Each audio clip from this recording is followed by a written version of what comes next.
صلی اللہ علیہ وسلم۔ اعوذ باللہ السمیع العلیم من الشیطان الرجیم، بسم اللہ الرحمن الرحیم، والصلاة والسلام علی رسولہ الکریم، اما بعد۔ بخاری شریف کتاب الکسوف۔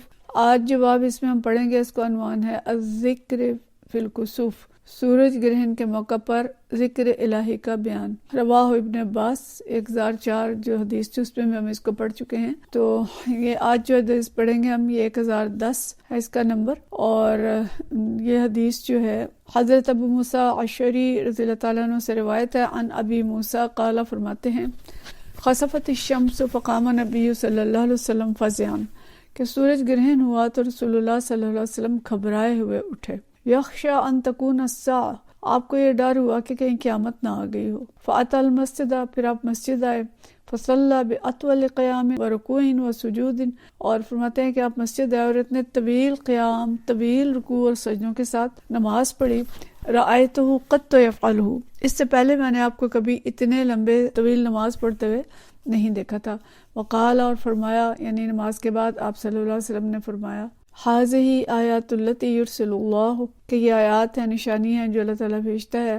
لا تکون لموت احد ولا لحیاتہ، ان کو کسی کی موت یا کسی کی زندگی سے کوئی ان کا تعلق نہیں ہوتا۔ ولیکن یخوف اللہ بہا عبادہ فاذا رأیتم شیئا من ذلک، بلکہ اللہ تعالیٰ ان چیزوں سے، ان نشانیوں سے لوگوں کو ڈراتا ہے۔ اگر تم ان میں سے کوئی چیز دیکھو فافزعوا الی ذکرہ ودعائہ واستغفارہ، تو اگر تم ان میں سے کوئی نشانی دیکھو تو اللہ کے ذکر، دعا اور استغفار کی پناہ میں آ جاؤ۔ تو یہاں ایک نئی چیز ہم دیکھ رہے ہیں کہ آپ صلی اللہ علیہ وسلم تیزی سے گئے اور حضرت ابو موسیٰ اشعری رضی اللہ تعالیٰ عنہ فرما رہے ہیں کہ آپ کو یہ ڈر ہوا کہ کہیں قیامت نہ آ جائے۔ مطلب یہ کہ آپ صلی اللہ علیہ وسلم کا ہم پیچھے بھی پڑھ چکے ہیں، جب تیز آندھی آتی تھی اس وقت بھی آپ صلی اللہ علیہ وسلم اللہ کے ذکر کی طرف دوڑتے تھے۔ تو حالانکہ آپ صلی اللہ علیہ وسلم کو معلوم تھا کہ بھی بہت ساری قیامت کی نشانیاں ہیں، وہ نہیں آئیں، امام مہدی، حضرت عیسیٰ، یاجوج ماجوج، آپ کو پتا تھا کہ سب کچھ نہیں ہوا، لیکن اللہ تعالیٰ سے کچھ بھی بعید نہیں ہے کہ کون سا کام کس وقت کر لے، کیونکہ اللہ نے اس کو مخفی رکھا ہوا ہے۔ تو اس لیے آپ صلی اللہ علیہ وسلم اس سے ڈرتے تھے، اور ہمیں یہ سبق دیتے ہیں کہ ہم بھی اس طرح کے غیر معمولی حالات میں اللہ سے ڈریں اور اللہ کی طرف رجوع کریں۔ اور پھر وہ فرما رہے ہیں کہ میں نے آپ کو زندگی بھر اتنی طویل نماز پڑھتے نہیں دیکھا، تو یعنی طویل قیام، طویل رکوع اور طویل سجود، تاکہ جتنی دیر سورج گرہن ہے اتنی دیر اللہ کا ذکر ہوتا رہے۔ اور پھر اس کے بعد خطبے میں آپ صلی اللہ علیہ وسلم نے 3 چیزیں فرمائیں کہ ایک تو یہ کہ ڈر جاؤ اور دوڑو اللہ کے ذکر کی طرف، اور اس سے دعا کرو اور اس سے استغفار کرو، یعنی ذکر، دعا اور استغفار، تینوں چیزیں ایسے مواقع پہ جب بھی کوئی خوف کا وقت ہو، اور خاص طور پہ کسوف کے وقت میں طویل نماز اور اس کے بعد اللہ کا ذکر، یا نماز کے اندر بھی اللہ کا ذکر، جیسے آپ صلی اللہ علیہ وسلم طویل قیام، رکوع اور سجدہ کرتے تھے، یہ نماز کے اندر اللہ کا ذکر ہے، اور نماز کے بعد بھی ذکر کر سکتے ہیں بیٹھ کے، اور دعا اور استغفار جو ہے وہ بھی اللہ سے کیا جائے، تاکہ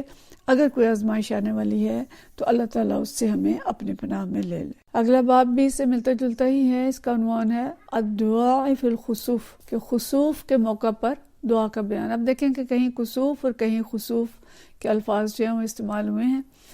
قالہ ابو موسیٰ وعائشہ رضی اللہ تعالیٰ عنہما عن النبی صلی اللہ علیہ وسلم، یعنی یہ حدیث ہم پیچھے بھی پڑھ چکے ہیں، حضرت ابو موسیٰ اشعری سے حضرت عائشہ رضی اللہ تعالیٰ عنہ سے اسی مفہوم کی حدیث جو ہیں وہ روایت ہیں۔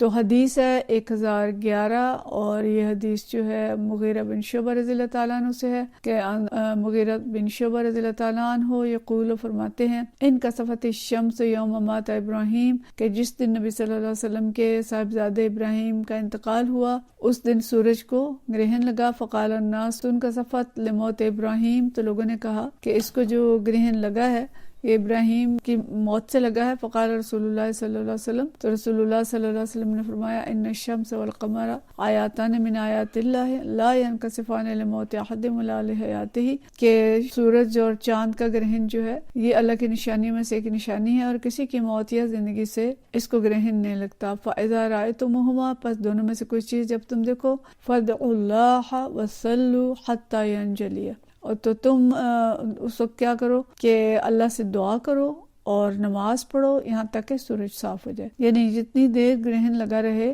اتنی دیر اللہ تعالیٰ سے دعا اور نماز پڑھتے رہیں، دعا کرتے رہیں اور نماز پڑھتے رہیں. پیچھے ہم نے 3 چیزیں دیکھی تھی کہ اللہ کی طرف آؤ اور ذکر کرو، نماز پڑھو اور استغفار کرو. یہاں پہ 2 چیزوں کا ذکر ہے کہ دعا کرو اور نماز پڑھو یہاں تک کہ سورج صاف ہو جائے. یعنی جب تک گرہن لگا رہے تب تک اللہ کے ذکر اور نماز کے اندر مشغول رہیں. اگلا باب ہے باب قول الامام فی خطبۃ الکسوف اما بعد، کہ امام کا نماز کسوف کے بعد خطبہ میں اما بعد کہنے کا بیان. پیچھے ہم نے یہ بحث پہ پڑھی تھی کہ نماز کسوف کے بعد خطبہ ہے کہ نہیں ہے. یعنی بعض لوگ کہتے تھے کہ بس ویسے ہی بیان کیا تھا آپ نے، اور بعض نے کہا کہ نہیں پراپر خطبہ تھا. تو امام بخاری یہاں پہ اما بعد کا جو لائے ہیں صیغہ، ان کا مطلب یہ ہے کہ یہ پراپر خطبہ تھا جو نبی صلی اللہ علیہ وسلم نے دیا تھا، کیونکہ نماز کے بعد آپ نے اما بعد کا لفظ، اما بعد جیسے ہم پیچھے پڑھ چکے ہیں کہ خطبے کے دوران آپ صلی اللہ علیہ وسلم کہتے تھے. حدیث ہے 1012. قال ابو اسامہ حدثنا ہشام قال اخبرتنی فاطمہ بنت منذر عن اسماء رضی اللہ تعالی عنہا، کہ فاطمہ بنت منذر جو ہیں حضرت اسماء رضی اللہ تعالی عنہا سے یہ حدیث روایت کرتی ہیں. قالت، وہ فرماتی ہیں، فانصرف رسول اللہ صلی اللہ علیہ وسلم، کہ جب آپ صلی اللہ علیہ وسلم نماز سے فارغ ہوئے اور آپ نے سلام پھیرا. طویل حدیث ہم نے پیچھے پڑھی تھی نا حضرت اسماء کی، کہ جو لمبی حدیث تھی، وہ کہتی ہیں میں آئی تو عائشہ رضی اللہ تعالیٰ عنہ بھی کھڑی تھیں، خواتین کھڑی تھیں نماز پڑھ رہی تھیں. تو میں نے پوچھا یہ کیا ہے، تو عائشہ رضی اللہ تعالیٰ عنہ نے اشارے سے جواب دیا تھا. یہ اسی حدیث کا آخری حصہ ہے کہ جب سلام پھیرا نبی صلی اللہ علیہ وسلم نے، وقت تجلت الشمس، اور سورج اس وقت تک روشن ہو چکا تھا. فخطب، تو آپ صلی اللہ علیہ وسلم نے خطبہ دیا. فحمد اللہ بما ہوا اہلہ، پھر اللہ تعالیٰ کی تعریف کی جس کا اللہ تعالیٰ اہل ہے. ثم قال اما بعد، اور پھر فرمایا اما بعد. مطلب یہ کہ وہ اللہ کی تعریف کرنے کے بعد اما بعد کہہ رہے ہیں، اور اس کے بعد جو آگے بات کی کہ جو ہم خود پہ پیچھے پڑھ چکے ہیں کہ سورج اور چاند کے گرہن جو ہیں وہ کسی کی موت سے ان کا کوئی تعلق نہیں ہے، اور پھر ذکر اور دعا اور نماز اور ہر چیز کا جو آپ صلی اللہ علیہ وسلم نے نصیحت کی. تو امام بخاری یہ کہنا چاہتے ہیں کہ اللہ کی حمد اور تعریف کے بعد آپ صلی اللہ علیہ وسلم نے اما بعد فرمایا تھا، اور پھر اس کے بعد خطبہ دیا تھا. یعنی یہ پراپر خطبہ تھا، اور ایسے ہی گفتگو نہیں ہے جو آپ نے کی تھی. اما بعد کہنے کا مطلب ہے کہ آپ پلان کر کے آئے تھے اور آپ صلی اللہ علیہ وسلم نے پراپر طریقے سے جو خطبہ جیسے بنتا ہے ویسے خطبہ دیا تھا. تو اس طرح سے یہ 3 حدیث جو ہم نے پڑھی، 2 کے اندر ہم نے یہ دیکھا کہ اللہ کے ذکر کی طرف دوڑیں، ذکر، نماز اور استغفار. اور تیسری یہ کہ جو نماز کے بعد آپ صلی اللہ علیہ وسلم بیان کرتے تھے وہ واقعی خطبہ ہوتا تھا، اور اس کی نشانی اما بعد تھی. وآخر دعوانا ان الحمد للہ رب العالمین.